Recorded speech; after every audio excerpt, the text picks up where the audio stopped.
Let's talk for a few minutes about ultraviolet light.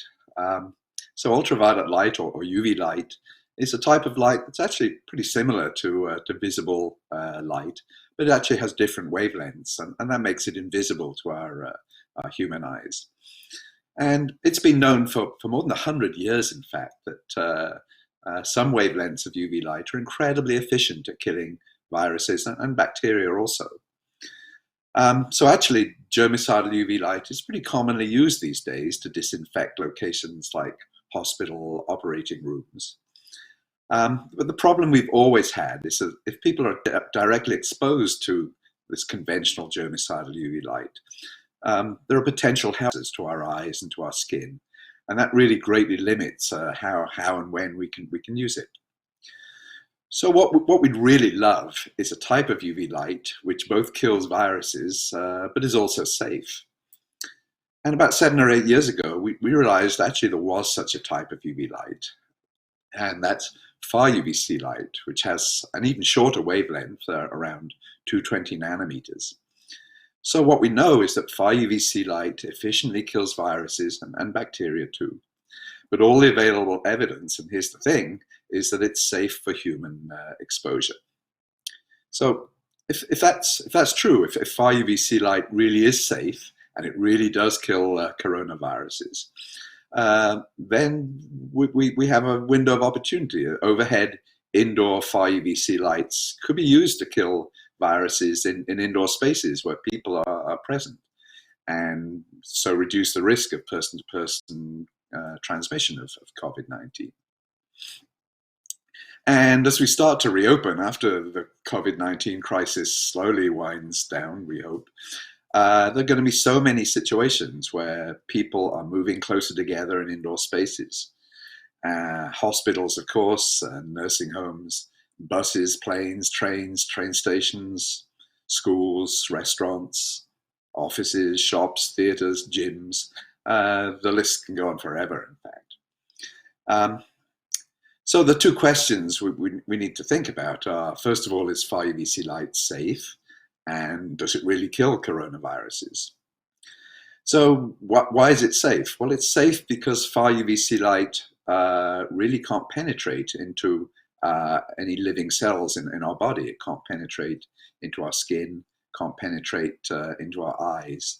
And that's purely physics, and I'm a physicist by training, so it's nice to see something that's really physics-based. But that's the conceptual reason. But over the past 5 or 6 years, we and many other groups around the world have done a lot of studies to see, is it really safe? Studies on human skin, on mouse eyes, in many different situations and many different countries, and all seems to point to yes, it really is safe. But more than that, actually, there's a regulatory framework in existence right now. I mean, there are limits as to how much UV light at any given wavelength we can be exposed to. So the key, of course, is to stay within those regulatory limits. And then the other part of the story is, well, does it really kill coronaviruses? And the answer is, for sure it does. As you know, there are many human coronaviruses, and we're steadily working our way through them and checking, does it kill this coronavirus? Does it kill this coronavirus? Moving up to the SARS-CoV-2 virus. And what we can say today is that, yes, it's very efficient at killing coronaviruses. So if Far-UVC light is really safe and it really can kill coronaviruses in occupied indoor spaces, and I think it really does have the potential to be a powerful tool in our battle against COVID-19. And I might add, not just that, against influenza and against the next pandemic virus, if and when it comes. And in this sense, it's a little bit different from a vaccine, which is very specific to one particular strain of virus. So it sounds pretty positive, but that's not to say we should stop using the weapons we already have. We certainly shouldn't stop using masks. We certainly shouldn't stop practicing social distancing. But we do, I think, now have a new and potentially powerful weapon in our fight against this terrible virus.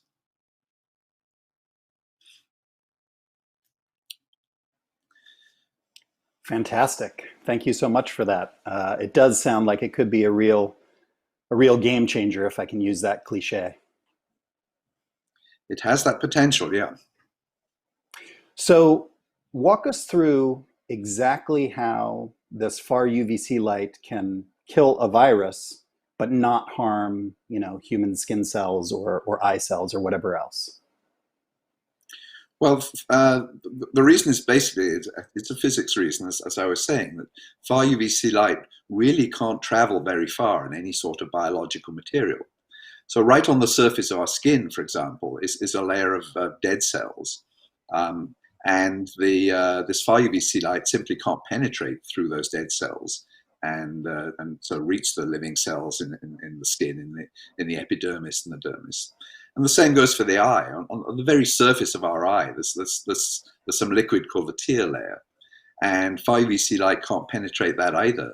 So it can't reach the living cells in the eye, in the cornea, or deeper down in the lens, for example. So there's a real good physics reason why the far UVC light can't penetrate into living cells in our bodies. That said, bacteria and viruses are very much smaller entities. And so the far UVC light really does have enough range to penetrate them and kill them.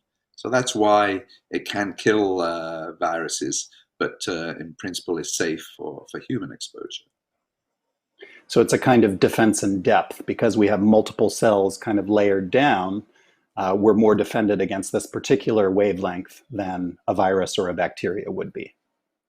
That's right. And right on our surface of our skin and our eyes are non-living cells. So it doesn't matter if the far UVC is absorbed there, as long as it doesn't reach the living cells in our skin or in our eyes. Now, the next question, which I think is true for all ultraviolet light, is that in our atmosphere anyway, it creates ozone, and that's a little bit of a human health hazard. Have you looked into that side of things at all? If there is kind of ozone creation when you have these lights on? Yeah, for sure. But in fact, this far UVC light is not really at the wavelength that produces very much ozone. So we always measure and monitor the amount of ozone that's being produced, and it's absolutely minuscule. It's way, way below the EPA levels for ozone safety. So I don't think that's going to be an issue. So fantastic. Safe for our skin, safe for our eyes, safe for our lungs. That's a pretty good trio. Let's see what the audience is curious about. We'll take that first question, please. How may far UVC light be used in settings limited by an easily accessible, stable source of electricity? So this is the power question. Yeah, it's a good question. But and the bottom line is any indoor situation where you have regular visible lighting and you have power for that, the far UVC light is going to be applicable there. It doesn't have any special particular needs in terms of electricity. So as long as you, in your indoor setting, you have enough electricity to power regular lights, you'll be able to use far UVC lights. And sometimes some of the manufacturers are building in the far UVC light and the visible light into one fixture. Some manufacturers are having separate fixtures for the far UVC light and the visible light. But either way, there are really not any particular electrical limitations. So wait a minute. Actually, visible light bulbs that also incorporate the far UVC wavelength to have a sterilizing effect. Yeah, not in one bulb, but the idea from some manufacturers is to have a fixture, I should say, which has both a visible light in it and a far UVC light. Maybe one surrounds the other one. But it's a single fixture. And other manufacturers are thinking of, well, we'll have two separate fixtures, one for the visible lights that we already have, and one for the far UVC lights. But always we're thinking about putting these far UVC lights essentially in the ceiling, in the same location as where we'd have the visible light. So as long as the visible light can light up the room, the far UVC light will be able to you expose the room in the same way. Is there any limitation on distance, or however far the light can spread, the sterilization effect will occur? Well, just in the same way as when you have a room, you have to figure out, well, what sort of visible lighting am I going to have in this room? If it's a big room, you're going to have several lights. If it's a small room, you may only have one light. And that's the same thing for Far-UVC light. If we're talking about a big room, like in an airport, for example, or just a very large room, you're going to have a few Far-UVC lights overhead in the ceiling. And if it's a small room or an elevator, for example, you definitely only have to have one light. So the same story as for regular visible light. Got it. Let's have that next audience question, please. Can UVC, Far-UVC, kill viruses fast enough to neutralize the virus particles borne on aerosols in the air? Yeah, that's a really good question. It's a pretty central question.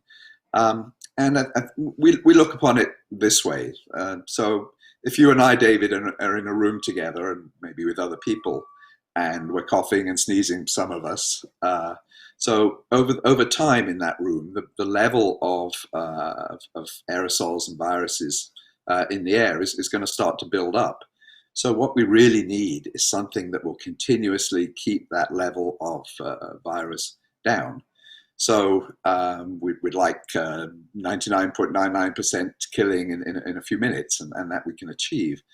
But the bottom line is to keep the level of virus in the air as low as possible.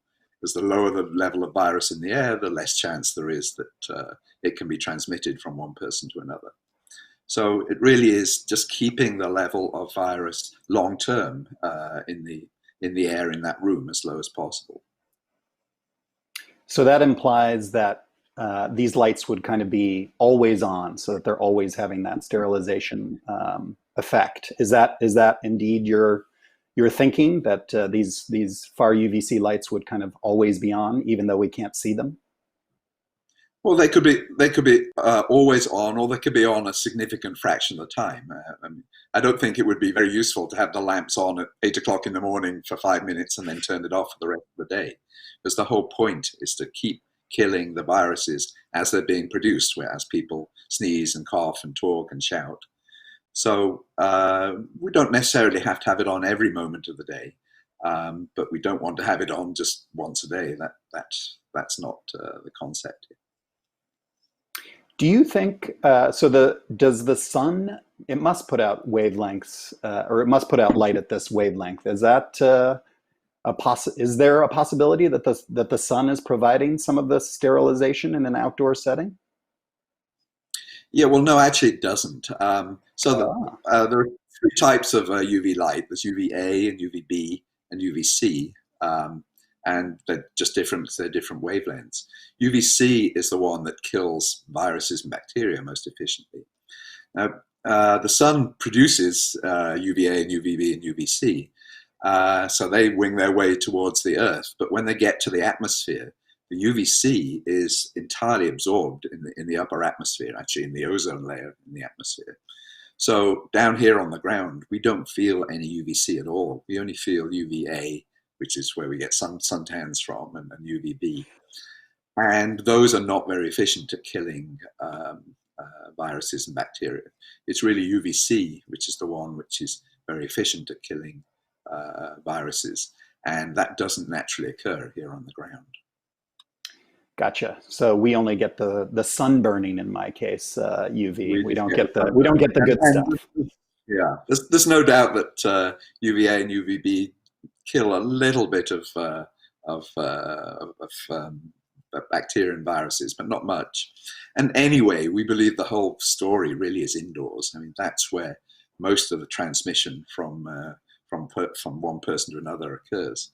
There may be some outdoors, but it's pretty limited compared to indoors.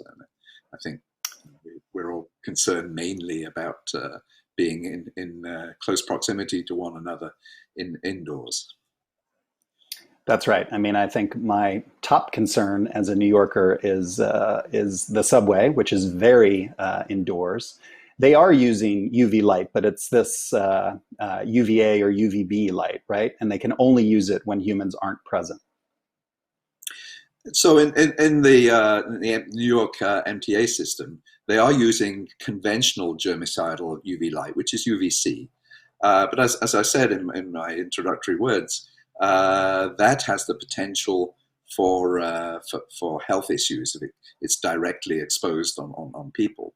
So what the MTA are doing is at the moment the MTA is closed down between I think it's 1 a.m. and 5 a.m. something in the wee hours. So they're moving the conventional germicidal UV lights into the buses and into the trains, and essentially sterilizing the trains and buses overnight, which is a good thing. But come 5 a.m. in the morning, you have a nice clean subway car. But come 5:30 in the morning, when people start walking into that subway car, it's over the course of the day, it's going to become more and more contaminated. So while it's a good thing because you're starting from a clean train, by the end of the day, the effects are probably more or less gone away. So what we really want is something that can be used continuously or more or less continuously during the day when people are around. So to kill the bugs as they're being produced by people. Sounds good to me. Let's take that next audience question, please. Is it practical to use the Far-UVC products that are on the market today, so the ones that are already out there, for our home or office environments or anywhere else? Well, I must say that we haven't really addressed the issue of are these Far-UVC products really available? And the answer is somewhat. So there are several manufacturers and more are starting up pretty well day by day. But they really started ramping up production only as the COVID-19 crisis hit us, which is not that many months ago, if you could believe that. So that their capacity right now is relatively limited. So it would be fairly hard for someone who wants to install one of these things in their home to get hold of these lamps. I guess it's possible. But they are really ramping up production pretty rapidly. And so towards the end of the year, I think there will be really a lot of these Far-UVC products around. So is this being, that would imply that maybe people are starting to implement this somewhere in the world. Is that the case? Yeah, there are certainly test projects going on in a variety of different locations, and some here in New York City, I will say, and that's pretty exciting. I would think that maybe your home institution, Columbia University, could find a use for them. And that's indeed correct. And Columbia University is indeed looking very strongly at these things, and we hope to have those in place in the not too distant future. And then that will give us more safety information, I imagine. So let's take that next audience question, please. Could a UVC light be added to a mask device that wouldn't need to filter them, just kind of kill the virus? I'm imagining this sort of like a headlamp, Ron. Yeah, I'm not so sure that would be practical. You need a power supply, for example, for the UV light. So it'd be a pretty bulky device. And really, we see this mostly as not a personal protective device, but as a social protective device. So a room full of people, that's where we'd like to have the lights in place, so that we're just keeping the level of virus down as much as possible in that room, rather than as a PPE type device. That brings to mind, if we put these everywhere, will viruses or bacteria begin to evolve to resist Far-UVC? I mean, they seem pretty canny at doing that relatively quickly. Yeah, well, we don't think so because, I mean, as I said, UVC lights being has been used for decades now to sterilize different situations, different rooms, and there's no evidence for any UV resistant viruses emerging, and there's a good reason for that. It's a little bit different from a drug resistant bacteria emerging from when we use a drug, because the drugs very much focus on one particular aspect of the virus in order to kill it. UV is more like hitting the virus with the RNA in the virus with a sledgehammer. So you can't predict exactly where it's going to produce the damage within the RNA. So it would be very hard for a virus to evolve which is able to somehow repair RNA damage anywhere within its genome. It's a little different from a drug. So we certainly don't expect that, and there's no evidence that a canny virus has appeared in terms of UV sensitivity. So an invisible blaster just blowing apart viral particles and bacteria wherever it may find them. Sounds very science fiction to me. Well, I hope it's physics actually coming into real life, and I think that's guess what science fiction is. But it does seem practical, and I don't think it will necessarily be invisible. UV light, you're absolutely right, is invisible. But most of the manufacturers that I see are using the fact that the lamps actually produce a little bit of purple light at the same time. Now that purple light is not in any way killing the viruses, but I think it's showing people around that the lamp is on and giving people some sort of reassurance that they are being protected by the UV light. So I think most of the manufacturers are thinking we'll keep that low level of purple light in these lamps, so they won't be completely invisible. That makes sense. It's a kind of Yeah, the social engineering is as important as the physics engineering, right? yes, for sure. If people don't accept the use of these things, it won't be very useful. But we're all looking for different ways to protect ourselves in public spaces, and as we come closer and closer together. So certainly, talking to people, there's been a remarkable degree of excitement about the potential for far UVC light.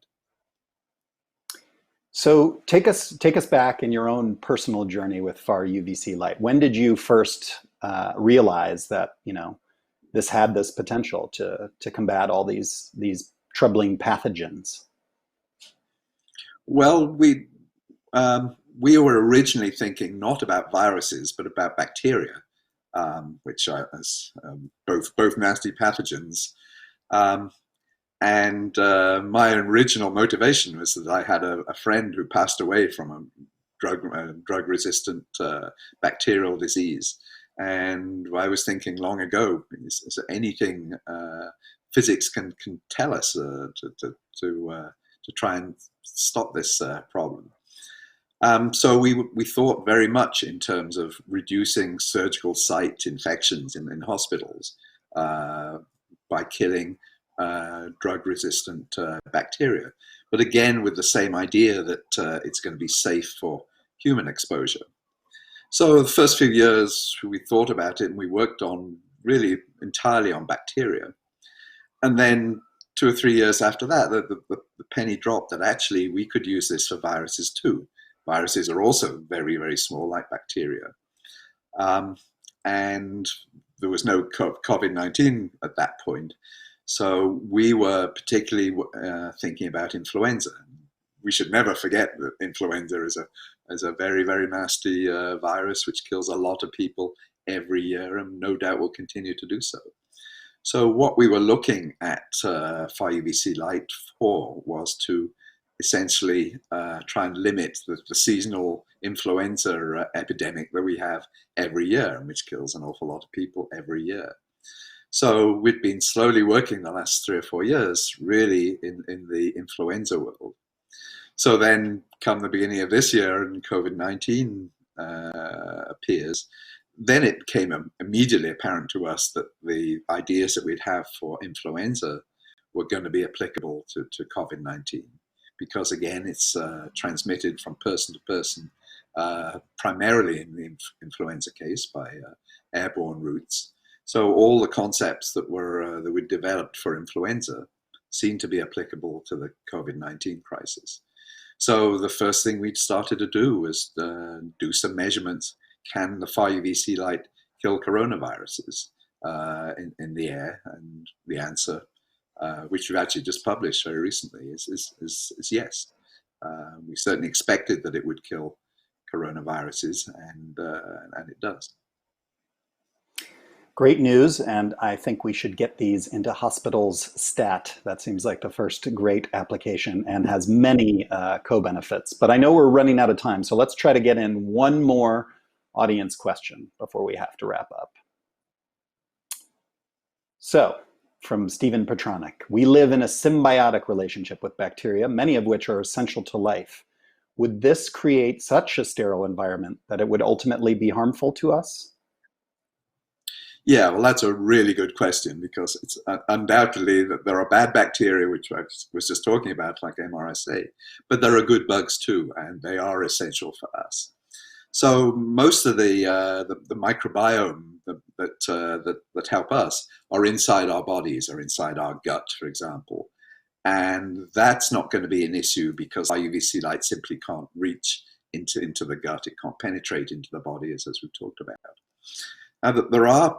There is a skin microbiome actually on the very surface of our skin, and that's something that we think about a lot. But if you think about it, how many times have you washed today? Many. So that is going to be more damaging to the skin microbiome than Far-UVC light will be. So what we know of the skin microbiome, by definition, it's really tough. It can resist a lot, and even when it's removed, it comes back pretty quickly. So we don't think that the skin microbiome is going to be a significant issue. Certainly, just as long as we keep washing, there's going to be more damage to the skin microbiome than there's going to be from Far-UVC light. And that's why we keep washing our hands, even once these Far-UVC lights become available. So I think we have time for one final audience question. Let's see if we can sneak it in. From Terry Moore, what problems need to be solved to make this technology happen now? How can the TED community help? Well, that's a very good question from a TED friend. And I think the biggest problem that needs to be solved now, and we've alluded to it in our conversation, is building up the capacity for these lamps. Industry really only started building these lamps in the spring, so the capacity really isn't there for the millions of lamps that there is a demand for right now. So there are a few aspects to that. One is, well, it would be really nice if there was a simpler, cheaper technology for producing these lamps. The lamps are not particularly expensive and they're not particularly complicated.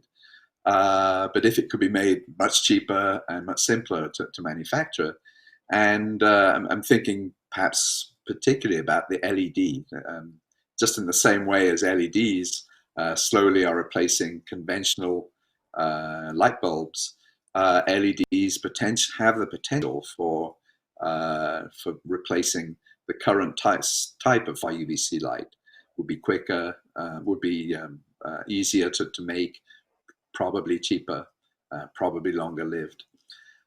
So the science community, I think, could certainly be putting a little more attention, but I'm certainly thinking about it, to different technologies to make the Far-UVC production capacity happen faster and happen cheaper. So yeah, that's a little call to the optics community around us. Let's develop some LED lights at these Far-UVC wavelengths. Fantastic. Well, thank you, David, for joining us and sharing this ray of hope in these pandemic times. Thank you so much. It's been a real pleasure. Thank you.